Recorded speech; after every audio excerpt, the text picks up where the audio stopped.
Admiral Thomas M. Dykers, retired. In this chapter of the Silent Service, we bring you the story of an exploit that occurred early in World War II. We choose to tell it because it is an outstanding example of skill, perseverance, the ability to calculate a risk, and to follow it with a command decision.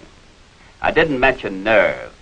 This operation required plenty of it, but the ship's company of the USS Spearfish had that too.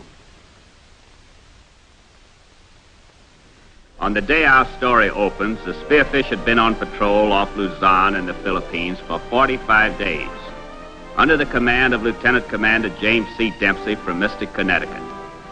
He had been a top flight boxer at Annapolis, and he hadn't forgotten how to mix it. The executive officer was Lieutenant Charles B. Jackson, Jr. from Van Buren, Arkansas.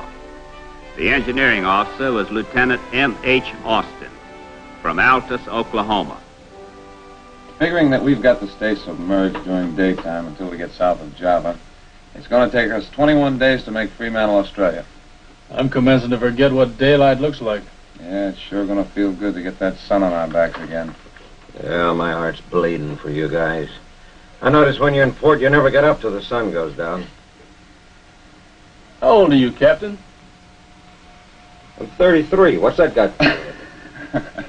Well, I thought you might like to go with us sometime. But at your age, I doubt if you could take it. That's for sure. Why, I could be 20 years older and outlast you dudes at anything. Oh, now, wait a minute, Captain. Those Aussies have some games down there they don't even have a name for. You know, every time I look at the chart of Australia, I can just taste that bitter beer. Message, Captain. Well, looks like you're going to have to do your tasting by remote control a little while longer, Si. This orders us into Corregidor tomorrow night to take out some important people. Rendezvous set for 10 o'clock. You suppose it could be MacArthur? I don't know. Could be. Let's take a look at the local chart. The Japanese are running a patrol around the rock, but we ought to be able to move in on the surface to a point of about 20 miles before they force us under. If we can, it'll give us a nice, easy run-in tomorrow, submerged. Yeah, leave enough in the battery to get out again if we don't get a chance to recharge. We'll dive right here, Charlie. Hey, Pop, the chief of the boat knows everything. When do we get back to Australia? We don't. We what? All I know is we're headed for Corregidor and we're turning up full speed to get there. Oh, that does it. Them apes on the sailfish will beat me to it again. They headed for the barn yesterday. Hey, I'm the one who knows what gives. Who told you? The captain. All right. If them monkeys on the sailfish beat you to that same redhead in Fremantle, they'll be doing you a favor. Now, wait a minute, Pop. I got a great gal there. So would everybody else.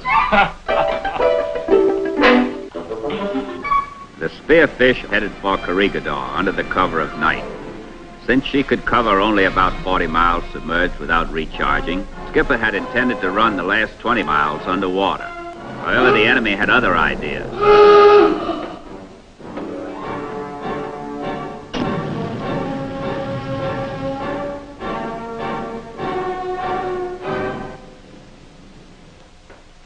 You can't be at the diving point already. No, it's Japanese. Patrol line of destroyers. They see us? I don't think so. That's security. Let's take a look.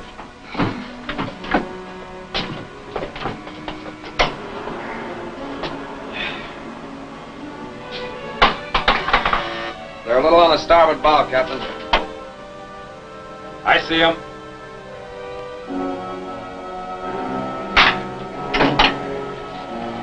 It is milling around out there. Well, if they'd seen us, they'd be barreling over this way by now. Yeah, you're right. We'll just go deep and ease by them. Take her down to 250 feet. 250 feet. Aye, aye, sir. 10 degrees down, Bubble.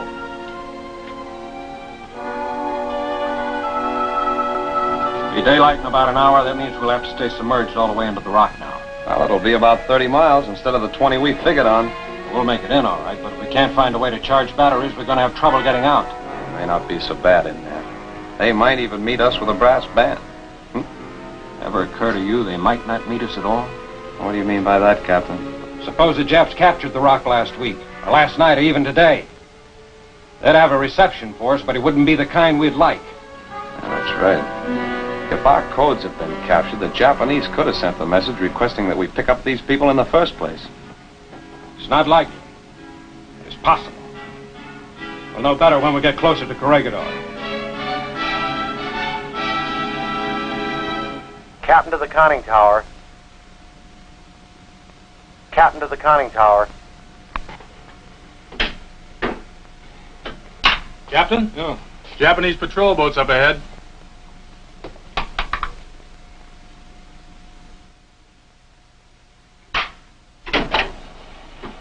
They're no more than 5 miles from Corregidor. Seems to me if the rock was still in our hands, the guns would keep these buzzards further away. Those guns have got a range of over twice that far. Maybe that patrol line this morning let us by on purpose. It's closing in behind us. If this is a trap and we fall into it, we'll be the biggest suckers of the war. I've been doing a lot of thinking about this the past couple of hours. What you boys say is true, but it's not conclusive. The patrol boats are no threat to the people on the rock. And if they're running low on ammunition, they can use it better someplace else. Well, that's sure right. But if we get in there and they jump us before we have a chance to recharge the battery, we're going to have some fun getting past these patrol lines on the way out, right? Well, there's one thing you got to remember, Charlie.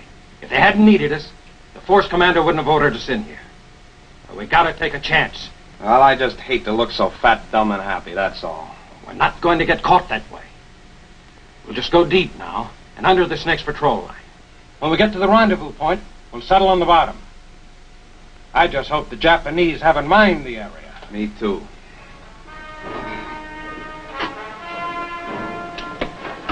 I have men standing by to destroy all the secret papers and equipment. Pop Anderson's rigging some extra bunks in the torpedo room. Fine.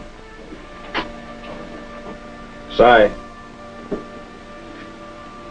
you know the arrangements for destroying the secret matter. Yes, sir? Well, now look, no matter what happens up there, I don't want you to come topside. If the people who board us turn out to be Japanese, or if we get shot up, I just want you to close the hatches and dive. The ship must not be captured. Aye, aye, sir. Now, how much battery have we got left? No, it's well over half gone. It'll never take us past the outer patrol line. We've got to charge. Darken the control room and conning tower. Aye, aye, sir. Get the gun crews ready.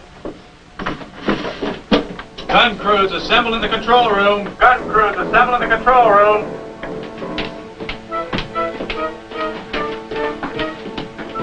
I can't hear anything, Captain. It's all clear. Very well. Everything's ready, Captain. All right, let's go, Julian. Surface!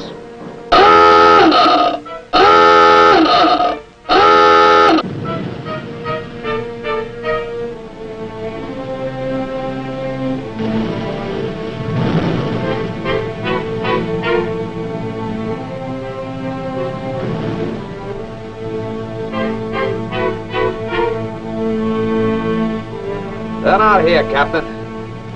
Oh, it's still a little early yet. Blinker light on the port beam. They're making a recognition signal. Not the right one. Are you sure? Yes, sir, positive. Stand by on the gun. Hey, you all. Is that the Spearfish? If that all's a Japanese, he's from South Nagasaki, boy. Come alongside! You can start the battery charge now, Charlie. Right, Captain. Up forward here, gentlemen. Down his hatch here. Watch your step.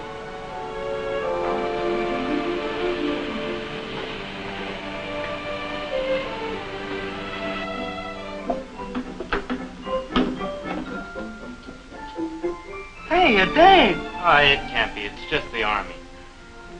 Army? Hello. Hello. Hey, you know something? This is just like hitting a jackpot. You're telling me. Where do we go? You know, we've been preparing for you girls all afternoon. Now, here's a nice bunk right here. Yeah, right here. Yeah, right here. You gentlemen will find your bunks in here.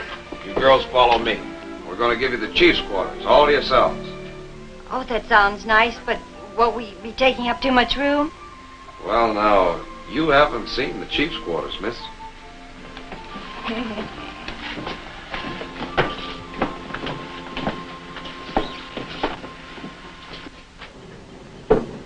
We're all below decks, Captain. The hatches are closed. Fine, Anderson, thanks. Tell the exec to stay right here for a couple of hours while we put a charge in the battery. Hey, some of them Army guys move around like my Aunt Fanny. What do you mean? Well, they wouldn't lift anything heavy and they sashayed around like dolls. Well, you had a good reason to. They are dolls.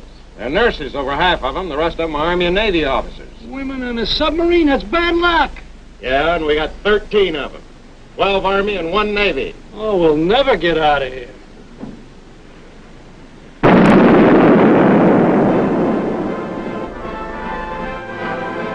Patrol boats, we gotta get out of here. Secure the charge. Clear the bridge. Dive! Dive!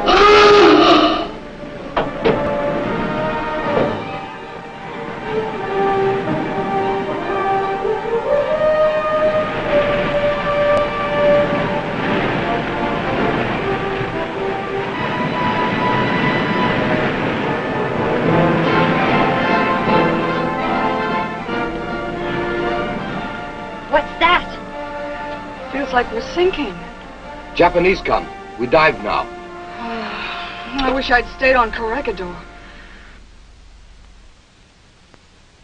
Having picked up her cargo, the submerged submarine now had to work her way past the evening patrols. Bring her around to course 235.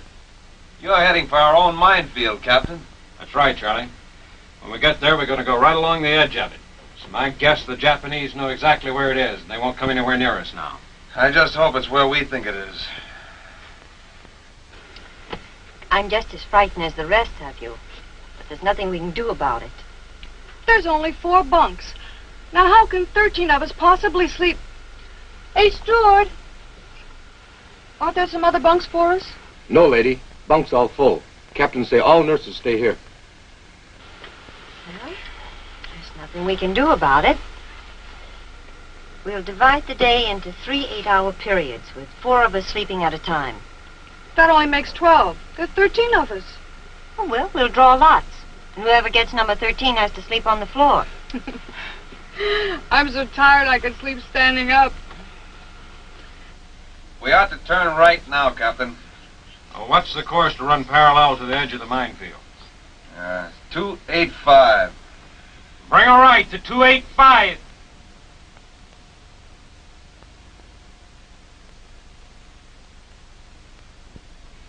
The patrol boats have stopped their propellers. It's working. They won't come any closer. Now, I want you to rig the ship for silent running. Shut down the air conditioning, ventilation blowers, fans, whatever else you can to save electricity. We're still going to have to be lucky to get out of here. Aye, sir. Are you girls getting along all right? Yeah, we're just fine. I'm sorry, we just can't spare the electricity to run the air conditioning. Well, we can stand it if you can. Well, there's one thing I can't stand, and I'm going to do something about it right now. Where are those shears I saw? Ah. You know that's an idea. Here, let me help you. Well, as soon as you're through, miss, would you please come forward? I've got some gadgets in the torpedo room I've got to explain to you girls. Yeah, oh, thank you. We'll be with you in a minute. Good. So you shouldn't have any trouble with the shower or the wash basins or any of the rest of those gadgets. I know it must seem like an awful lot of valves and gauges, but they're all plainly marked. Any questions? Yeah. How long did you say it would take us to get to Australia?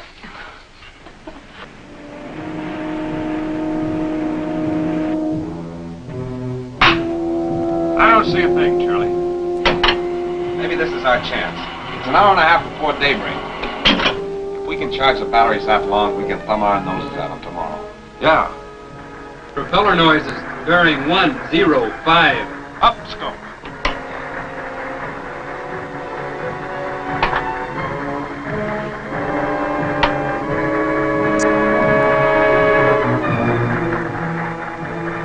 Take her down 200 feet. 200 feet. Aye, aye, sir. 10 degrees down, boat.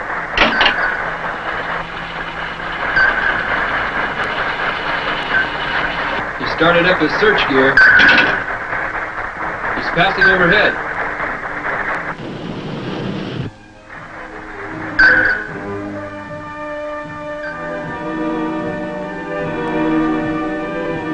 The destroyer apparently never knew that she had passed right over the Spearfish.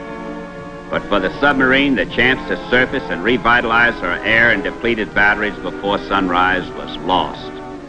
And to surface in those waters in daylight was suicide. It was bad enough on the old hands, and the passengers were having a rough initiation. I haven't had a chance to welcome you girls aboard. My name is Dempsey. I'm the commanding officer. Are you comfortable? Comfortable? In this heat? I've just never been so uncomfortable in my life. I wish those Japanese would just come and get it over with. Well, it won't really hurt you to be uncomfortable for a little while. You don't look like you've had any sleep for a week. Have you? Please forgive me, Captain. You've risked your life to take us out of there, and I sound like I don't appreciate it. When was the last time you did sleep? Well, it's pretty rough out there on the rock. None of us has slept much for 10 days. Well, you'll feel better when you get your turn in the bunk. I don't get one. See, there's 4 bunks, 13 of us. I'm the lucky one. I drew the floor. Through the floor? Why didn't you say so? Well, I'm not a sissy. Not all the time. Well, I'll tell you what we'll do.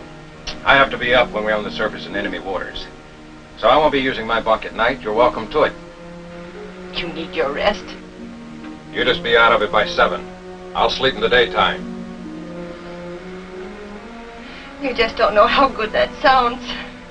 Now, until we're able to get clear of these patrol boats, are able to surface and recharge our batteries, I won't be using that bunk at all. It'll take at least another 18 hours. So you're welcome to it as of right now. Come on, I'll show you. The wash basin's there, so just make yourself at home.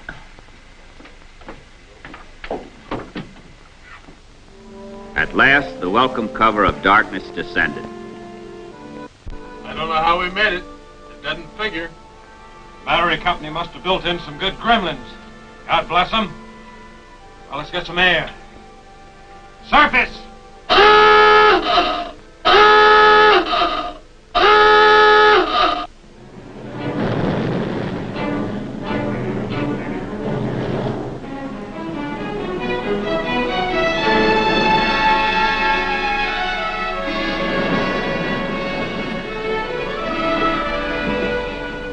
Fresh air sure feels great. Yeah, it doesn't smell so good, though, does it? I'm willing to get used to it. We'll just mark it down to unexpected pleasures. All that full.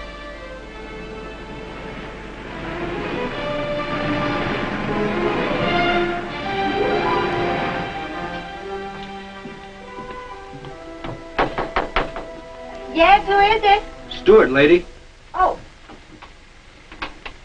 You want coffee? Oh, thank you. Here, clean clothes. Oh, nice. Whose are they?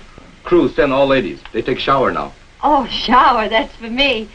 What's the can for? We on surface now. Maybe I get seasick. Oh.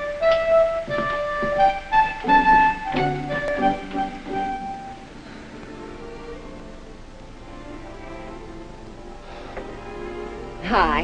Hi. Permission to come on the bridge? Permission granted. With pleasure.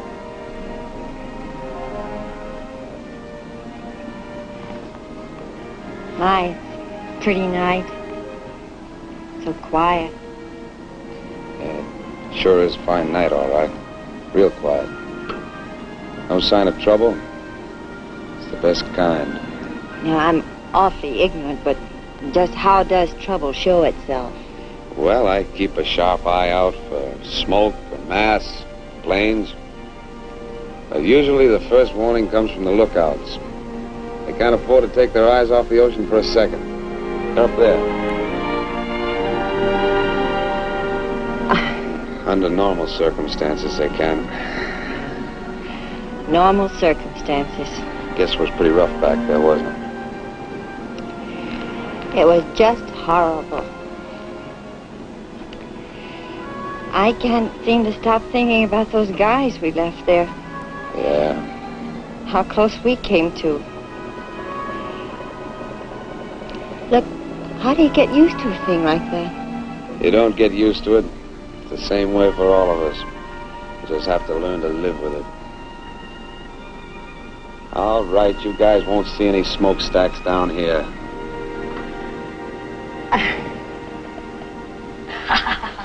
Woo! I don't have to wait, do I? No, dig right in. Oh, a head of lettuce. I've been waiting 6 months for this. This is heaven.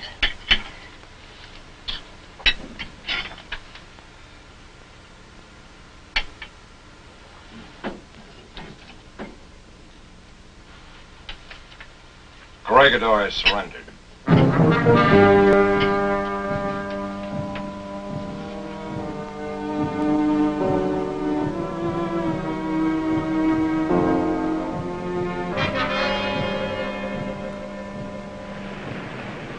When the Spearfish reached the relative safety of the Indian Ocean, two phenomena occurred, both natural. The weather was cooling off, and the eternal feminine emerged. Every time I look at my face, I shudder. Give me the lipstick, will you? I'm sorry, it's all gone. All gone? Well, how long do you think one lipstick can last with 13 of us using it? Well, don't worry. I'll have the auxiliary man make you some out of red lead. It's no joking matter. It's bad enough to go ashore with cut-off dungaree shorts and field shoes. And now no lipstick. And they say it's cool in Fremantle at this time of the year, too. Yeah, I know. And Mr. Jackson says the breezes blow up the river. That's right, they do. I tell you what, maybe we can sneak ashore when it gets dark. Now, how can you disappoint 1,000 men? You mean 1,000 men will be on that dock when we get there? Why, sure. Maybe more. Oh, no.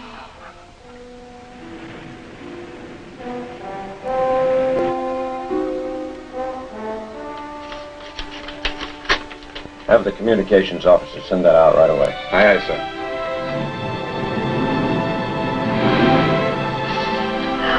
Dresses! Hey, look, stockings! Oh, high-heeled shoes! We'll be alongside the dock in 1 hour. All hands shift to clean uniform of the day. The clean uniform of the day. You heard him, girls. Let's get into it. With her passengers now properly uniformed, the Spearfish finally entered the great Allied base at Fremantle.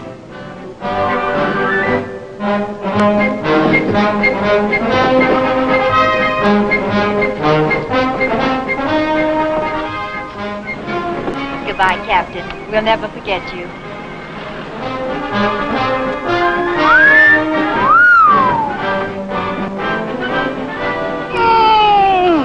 That's from all of us to the whole ship's company. Thank you.